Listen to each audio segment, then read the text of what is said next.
The cargo plane shakes violently as anti-aircraft fire explodes just meters from the fuselage. Red emergency lights bathe 12 operators in crimson.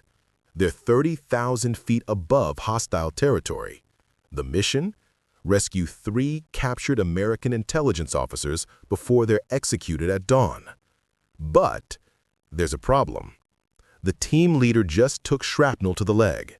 He's bleeding out, barely conscious, unable to lead. And now 12 elite operators are staring at each other, frozen, as the jump clock ticks down. "Who's taking command?" someone shouts over the roaring engines. That's when Senior Chief Nathan Bradley, a 20-year veteran with 2 silver stars, points across the aircraft. He points at her. Lieutenant Commander Cassandra Holloway, 34 years old, born in a small fishing town in Maine, daughter of a lobster boat captain, raised with calloused hands and a quiet voice. On paper, she looked like a desk analyst who got lucky with a field assignment. Average height, unassuming presence. She didn't swagger like the others, didn't boast about her kills. She was invisible by design, and everyone mistook her silence for inexperience. But here's what the classified files would tell you if you had the clearance to read them. Cassandra Holloway spent 8 years in the most secretive unit in American Special Operations, DEV-GRU's Tactical Reconnaissance Division. She didn't just serve, she built operations. She planned the extraction of a kidnapped ambassador from Yemen. She coordinated the elimination of 3 high-value targets in a single night across 2 countries. She survived 63 days behind enemy lines in Afghanistan with nothing but a knife, a radio, and her mind. Her call sign? Ghost, because she moved through war zones like smoke, unseen, unheard, unstoppable. But 2 years ago, a catastrophic mission failure, one that wasn't her fault, ended with 7 operators dead. The brass needed a scapegoat. They chose her.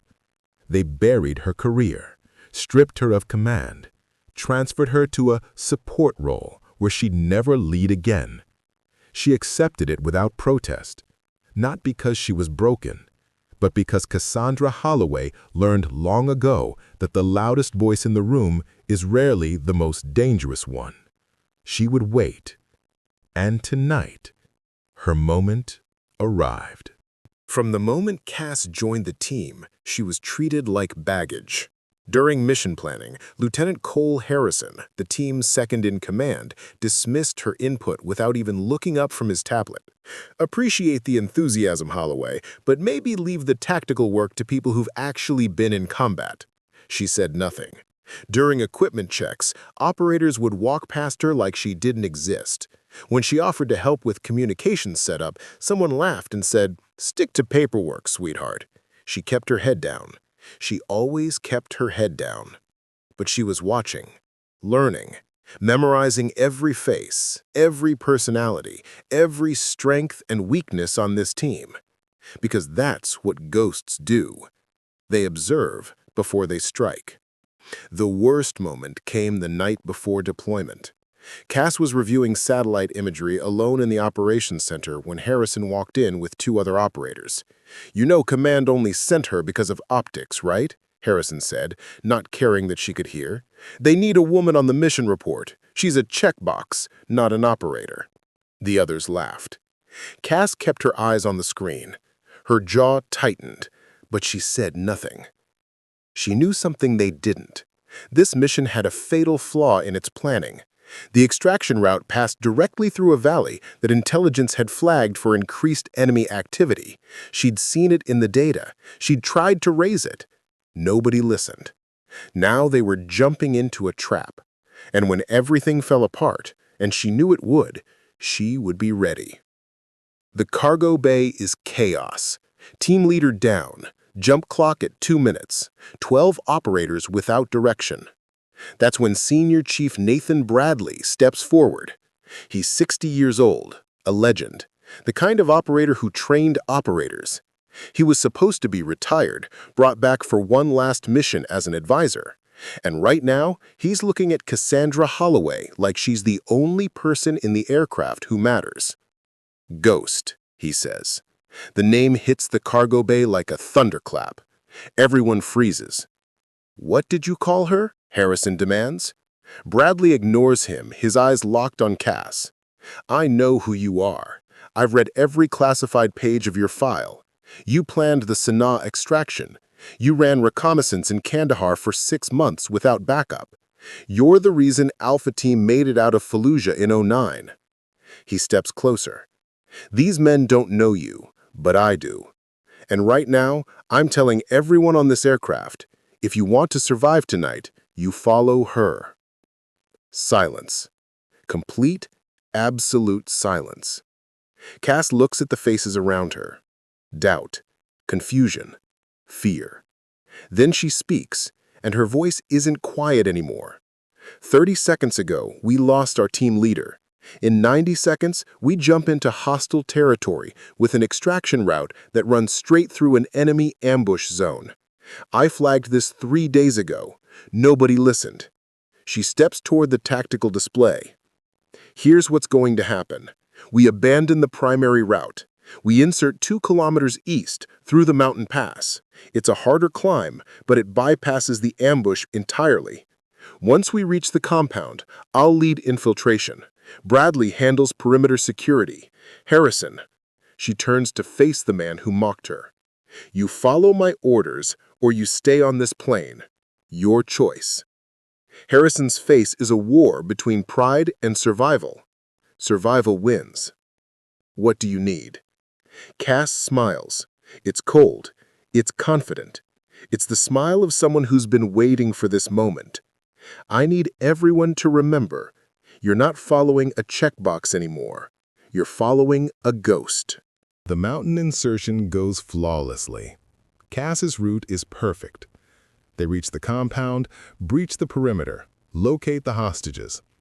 But extraction is where everything collapses. The helicopters can't land. RPG fire forces them back. The team is trapped on a rooftop with 3 wounded hostages, diminishing ammunition, and enemy forces closing from every direction. We've got maybe 4 minutes before they overrun us, someone screams. Harrison looks at Cass. Everyone looks at Cass. What's the play, Ghost? Cass scans the environment, the burning vehicles, the approaching enemy fighters, the adjacent building that hasn't been cleared. And she sees it, a construction crane, unfinished, extending over the adjacent street. Bradley, can you still shoot? The old veteran grins. Can I still breathe? I need you on overwatch. That crane arm. If we can get the hostages onto it, we can zipline them to the adjacent rooftop. There's rooftop access, open ground for helicopter extraction. That's insane, Harrison says. That's our only option, unless you want to explain to command why 3 intelligence officers died on your watch. Harrison has no answer. Then move. The next 3 minutes are controlled chaos. Cass leads a covering team that draws enemy fire, while Bradley's precision shooting eliminates RPG operators. 2 operators rig a zipline from the crane arm to the adjacent rooftop. One by one, the hostages are extracted. But when the last operator reaches the zipline, Cass is still on the original rooftop. Cass, move, now! Enemy fighters breach the stairwell. She's out of time. Cass draws her sidearm. 3 shots, 3 bodies. She runs. The zipline handle is slippery with blood. She launches herself into the void. Below her, muzzle flashes light up the night. She slides across the line, bullets sparking off the cable inches from her hands. She hits the adjacent rooftop, rolls, stands. The extraction helicopter is landing. Go, go, go. Everyone makes it. Every single operator, every hostage, everyone, because of her. The debrief is standing room only. Admiral Catherine Walsh, the commanding officer, reviews the mission footage in front of 30 military officials. When it ends, she looks directly at Cassandra Holloway. Lieutenant Commander, You abandoned the approved extraction route. You assumed command without authorization. You made tactical decisions that violated standard protocol. Silence. Everyone holds their breath. Then Admiral Walsh smiles. And you brought everyone home. That's what leadership looks like. She pins a medal on Cass's chest. The room erupts in applause. But the moment that matters happens after. Harrison approaches her outside the briefing room. Holloway. Cass. He struggles with the words. I was wrong.